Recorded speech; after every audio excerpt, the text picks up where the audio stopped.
Hey guys, this is Melissa with Love Covered Life, and today I want to talk to you about one of the most controversial passages when it comes to Christian universalism, the parable of the sheep and goats found in Matthew 25. I've received several questions about this passage, so I felt it would be a good idea to address it again in a little bit more detail.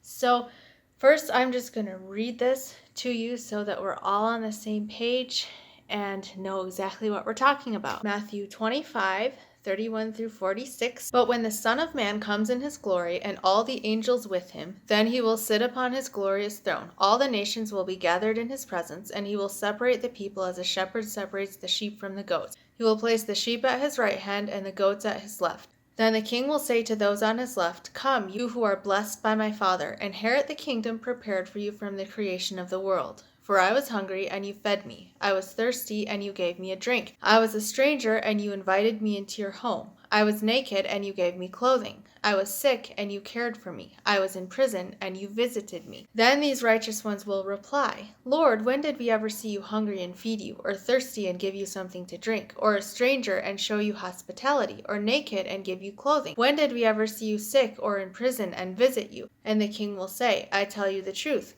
When you did it to one of the least of these my brothers and sisters, you were doing it to me." Then the king will turn to those on his left and say, "Away with you, you cursed ones, into the eternal fire prepared for the devil and his demons.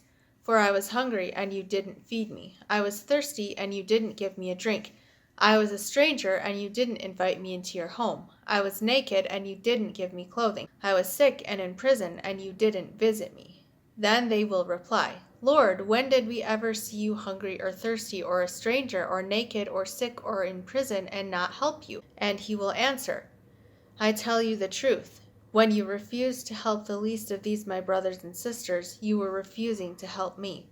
And they will go away into eternal punishment, but the righteous will go into eternal life. That last phrase in verse 46, where it says they will go away into eternal punishment, is what causes the questions with people. And I've had people message me who are just having a mental breakdown over this passage. This is a lot more common in the church than people want to admit, that there's this whole group of people who are just so turned off and even terrified by this doctrine of eternal torment and hell that has been taught in the church, and are really wrestling to reconcile a loving and trustworthy God with this idea of eternal punishment. And I have found that most of the passages in the Bible, when I look at all of it as a whole, honestly, points to Christian universalism, the idea that at the end of the ages, God will reconcile all of creation back to himself. But there are some passages that, generally speaking, cause people more issues and are harder to reconcile with a universalist worldview, and this is probably the top of the list. So first of all, I want to say that what we don't want to do is take the Bible and force it into our preconceived way of looking at things. So we don't want to come with the idea that universalism is the truth, and then we're going to finagle this verse somehow to make it fit with our worldview, because that's exactly what the eternal conscious torment people do. They say, well, there's these several verses in the Bible that seem to talk about eternal conscious torment, so then the entire rest of the Bible, we have to read it in a way that fits with eternal conscious torment, even though it clearly doesn't. So what we want to do is look at this passage and see, what is it really teaching? The first thing I want to point out is that it is a parable. And Jesus often spoke in parables, and they were not meant to be taken literally. They were meant to teach a deeper truth. This specific parable found in Matthew 25 is in a group of parables. There's 3 parables found in this chapter. The first one is the parable of the virgins. Some of the virgins brought oil and some of them did not, and the ones who ran out of oil had to go buy their own oil, and then they were too late. By the time they got back, the bridegroom had come and the door was shut. And the message was basically, don't waste your life. Take care of business here while you're here before it's too late. The second parable in the chapter is the parable of the talents, where there's these three people who are given talents, and while the master is away, they're supposed to use their talents and multiply the return. Two of the servants succeed in multiplying the return. The other one is too scared to do anything with his talent, and he buries it in the ground. And then when his master returns, he is unhappy that his third servant has basically wasted his talent, done nothing with it. So again, the message is, don't waste your life. Make the most of your life while you are here, because there's going to come a point when it is too late, and there's going to be consequences for that. So putting it in the context, the sheep and goats, the story of the sheep and goats, it's a parable. It reads a little more literally because he uses the words, the Son of Man coming in his kingdom. And this is, if you go back and look in Matthew 24 and place it in the whole context of the entire teaching that Jesus is giving, he's talking about what's going to happen at the end of the age. So people tend to take it more literally, but still I believe it is a parable because there is a deeper meaning underneath. Jesus is trying to open our eyes here. This brings us to what I believe is the most important point of this story of the sheep and goats. The point of this parable is that we are going to be judged on how we treat the people around us, specifically what our culture considers to be the least of these: the poor, the sick, the hungry, the needy, those in prison, those who need clothing. And just like is normal for Jesus teaching, this is counterintuitive. So Jesus often says things that seem backwards, like the first will be last, or you have to become like a child to enter the kingdom of heaven. The meek will inherit the earth rather than the powerful and violent. It's hard for a rich person to be saved.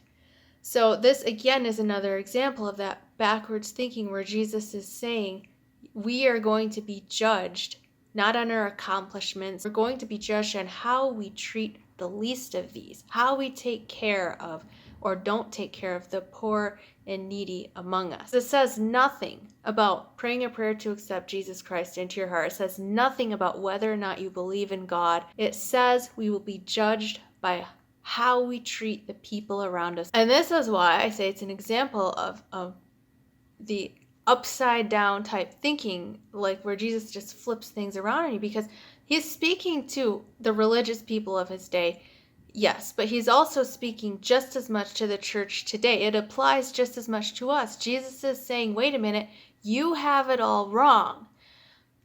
You can tell whether or not you know me by how you treat the people around you, not by what you believe mentally, not by what religion you hold to, not by what religion or doctrinal position or denomination or theology that you hold to. It's what's in here. Do you have the spirit of love in your heart, and how is it compelling you to go serve those around you?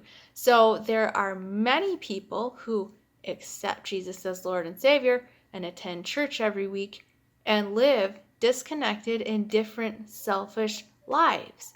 And what Jesus is saying is those people don't know me. Now, once again, I'm not judging anybody here. Jesus is the only one who can judge the heart. There are also many people in the world who may not have a correct belief of God. I mean, who are we kidding? None of us has a full understanding or perfectly correct belief of God. But there are people who may not even hold to a belief in God, may struggle with their faith, may be in another religion, and they give their lives to serve those around them from their heart. And Jesus is saying, those are the people that know me. And it even says in this passage here that there's going to be people who are surprised by this, because there are going to be many people who think that they know God because they have the correct understanding of God. But you know God when you have the spirit of love in your heart. The Spirit of God is the Spirit of love because God is love. 1 John 4:7. Dear friends, let us continue to love one another, for love comes from God. Anyone who loves is a child of God and knows God, but anyone who does not love does not know God, for God is love. This is how we can tell if we know God, if we love the people around us. And that, I believe, is the point that Jesus is making in this parable. He's completely turning it around on us and saying it's not about what you believe. You think you believe the right thing and you think you know God, but what truly shows if you know God is whether or not you love the people around you. Another thing worth noting about this passage is that Jesus says that what we do to the least of these, we do to him, or what we do not do to the least of these, we do not do to him. This isn't something that's addressed by the church very often as to what exactly this means, but Jesus is hinting at a deeper truth here, that he is somehow in every single one of us. He's talking here about a deeper connection and a oneness that we all have to each other and to him. Jesus talks about this oneness in other places in the New Testament, like in John 17, where he prays for his disciples and talks about how all who believe in him are in him, when he describes himself as being the vine, and then we are the branches, and we are all in him as part of the vine. And we can argue and debate about whether or not this applies to all of creation or just believers. But when it comes to the parable of the sheep and goats, he is saying that all of us, including the least of these, are somehow mysteriously in him, and he is in them, and what we do to them, we do to him. How we treat somebody, we are actually literally treating Jesus in that same way.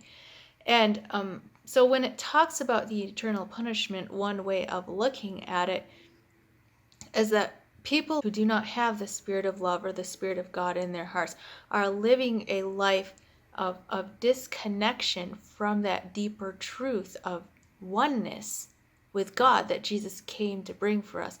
People who do not have that love which unites and connects and binds together are creating the illusion for themselves of this separation. So those who don't have love don't realize that oneness and connection to Jesus and to the people around them. And they live lives of indifference and selfishness. This separation that they choose, that they create for themselves, could be the punishment referred to. It would be a punishment and a creation of their own choosing that they would then have to live out until they were willing to have their eyes opened and their hearts softened to the truth. I do want to address the words eternal punishment in this video. And for anybody who's watched my previous videos, you know I've been really hesitant to come out with an opinion on how these words, eternal punishment, should be translated.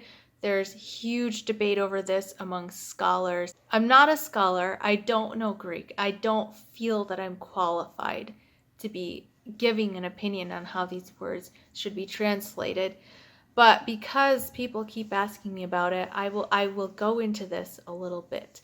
I just want to clarify before I get into this that I've been studying this off and on for years. This word aionios, that most of our English versions of the Bible translate eternal, and then the word alasin. I've been studying this off and on for years about, just listening to scholars debate and argue about how these words should be translated. Scholars can't agree, and I'm not so sure that it's cut and dry that we even know how it should be correctly translated. And another thing that's influenced me is one of my great uncles is a world-renowned New Testament scholar who I greatly, greatly admire. His name is Moises Silva, and he's helped with several Bible translations, and I believe, although I should probably double check, but I believe all of his translations have translated aionios as eternal. My dad went to seminary. He firmly believes that aionios should be translated eternal, and he knows the languages. So I have these personal connections, and I've been wrestling through this myself. But having said that, because you guys keep asking me, I will give you my opinion. How should the words aionios, kolossin be translated? Like I said, most of the debate is around the word aionios. Some scholars believe that it should be translated eternal in the sense of duration, like a length of time that goes on and forever and never ends, or infinity. Other scholars think that it should be translated as age long, enduring for a specific age of time, but not necessarily infinity or never ending. I think it's a little more complicated than that. After listening to hours and hours of lectures, I think that neither one of those words actually correctly conveys the thought behind aionios. And that's a typical problem that you run into when translating between one language and another. But the things that really stand out to me about this word is two things that I keep hearing people say. Number one is that aionios has more to do with quality or intensity than it does duration. So Jesus talks about aionios life and aionios death in the New Testament. In fact, there's way more references to aionios life. His message is about the kingdom of heaven and the aionios, or as we would translate it, eternal life. When he speaks about the aionios life, he's talking about something that begins now, because his entire message is the kingdom of heaven is here. So it's a quality of life that transcends this physical reality, and it's a reference to spiritual awakening, spiritual rebirth, inner satisfaction, inner connection to God. So it's something that, again, transcends this physical reality, and it has more to do with the quality and intensity of the life than the duration when he's talking about eternal life, although we do take it to mean never ending on top of all of that in our modern translation. My personal opinion is that it is a reference to an inner spiritual state or quality of being. The other thing about this word aionios that seems to keep coming up over and over again is that it conveys the meaning of permanence. And this is why so many scholars believe that it should be translated eternal. But permanence has more to do with durability or dependability than it does infinity. Think about if you have a permanent job, does that mean that the job will last for infinity? It will go on forever and ever and ever and ever and never end? No, it means that it's a dependable job. It's going to exist for the duration of time that you and your employer both are mutually benefited by it. And it's as contrasted with a temporary position, which is something that you can't count on. Or if you're living in a permanent home, it's a place where you plan to stay for as long as it benefits you. It doesn't mean that you're going to live there into infinity. Many scholars feel that the word aionios does not actually mean forever and ever. It doesn't carry the concept of infinity, and actually that the word aionios didn't carry the concept of a time sequence in ancient time. Aionios had more to do with quality and intensity of either life or death, and a permanence and durability of life or death, but not necessarily connected to the idea of infinity. They thought in concepts of ages, and the kingdom of heaven was the new age, and that's where the aionios life and aionios death was going to be confined to the new age. I have a tendency to think for myself that's probably what it meant, because Jesus did speak about the kingdom of heaven and the coming of a new age. He spoke in terms of ages. One question that comes up a lot with this is, if aionios death or aionios punishment is age long, then how do we know that aionios life that Jesus spoke about, which was the point of his entire message, how do we know that that's not also age long? And I hear people argue this and say, well, because the aionios life is rooted in the incorruptible nature of Christ. And to me, that's kind of just like twisting it a little bit too much. Maybe I don't understand fully where they're coming from, but I would just say no, it's both age long. The ancient world thought in terms of ages.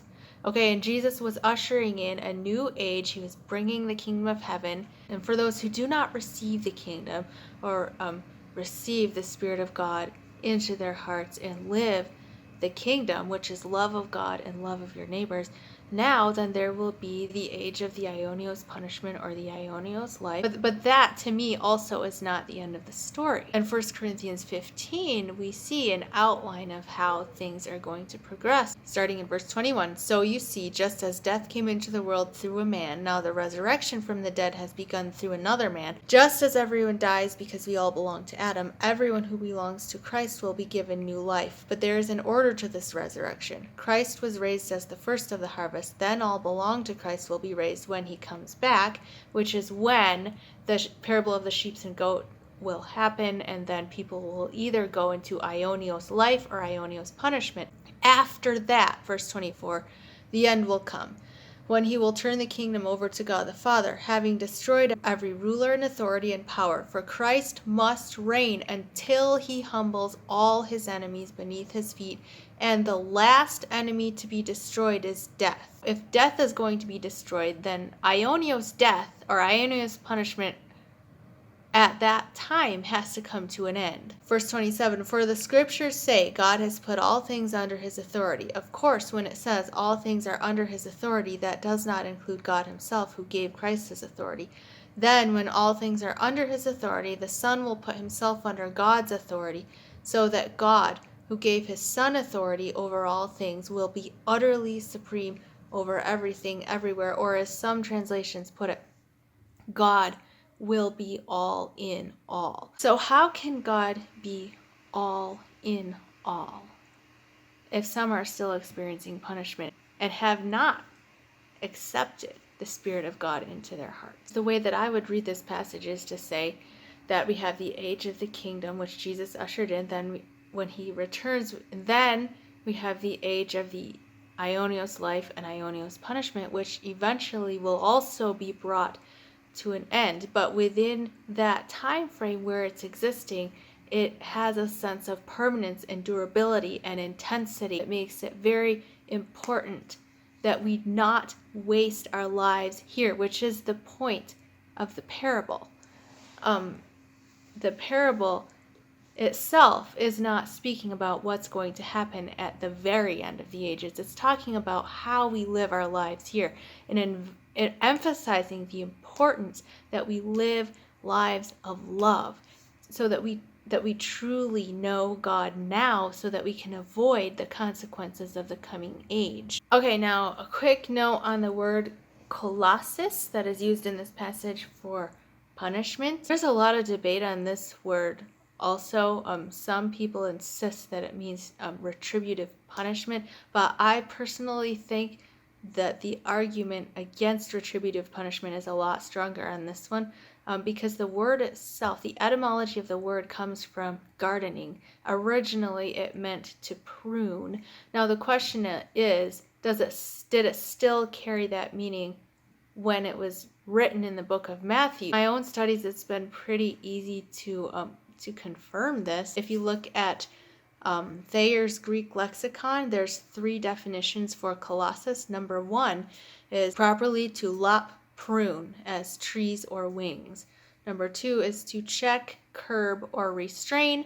And number 3 is to chastise, correct, punishment. But you can see a lot of these words, chastise and correct, curb, prune, has to do with the idea of corrective discipline. We can look at Liddell and Scott's Greek lexicon, which has 2 meanings for the word kolossus. The first one is checking the growth of trees. The second one is chastisement or correction, which clearly means punishment for the good of the individual being punished. All things considered, I would personally interpret the words eternal punishment in Matthew 25:46 to mean an age lasting of permanent and durable and intense quality for the sake of pruning and correction. And it could be very painful pruning and correction. It could be pruning and correction that feels like punishment, but ultimately it is with the purpose of softening hearts, bringing people to a point where they will open their hearts to the Spirit of love. I think the most important message that we need to bring away from this parable is that what Jesus cares about more than anything else is how we treat the people around us, specifically those in need. And Jesus cares so much about this, about whether we are living out of a genuine place of love for others. And he says, this is how you can tell if you know me, whether or not you love and care for the people around you. And for those who don't, there will be punishment. And for the purpose of bringing those people also to a point of love for God and love to their neighbors. For those of you who are just terrified by this verse, and it's this idea of eternal conscious torment is really crippling you and causing you to have a hard time trusting God. First of all, if you're concerned about this verse, you're not the person that this passage is talking to. Anybody who is concerned about these things is spiritually awake. And Jesus makes it so simple to avoid the Ionios Colossus. Love God and love your neighbor. The entire Bible is summed up. The entire religious teachings of Judaism and Christianity are summed up in that one line according to Jesus. But also, one thing that a lot of people have a tendency to miss is that a God who would judge people based on whether or not they love and care for the people around them is certain to be far more loving himself. I mean, he is the standard of love and care, and he is asking us to live up to that standard. Jesus says, be perfect as your heavenly Father is perfect. I know I talk about this all the time, but in context of that chapter of Matthew 5, his definition of perfection is whether or not you love your enemies. So any God whose measuring stick is how we treat and care for the needy among us, that is somebody that you can trust. We can trust that that God will be loving even in his judgments. So if you're concerned about this verse and it's causing you emotional pain, just know God's measuring stick is love. And if he's going to judge us based on how we love others, that's his measuring stick that he's going to judge everybody by, then we are in good hands and we can trust him even in his judgments. So I hope that this has been helpful. Thank you so much for watching my videos. Thank you for the questions. Don't forget to subscribe to my channel if you haven't, and don't forget to come talk to me in the comments. I love hearing from you guys. Be loved, be happy, be at peace, and thank you for watching.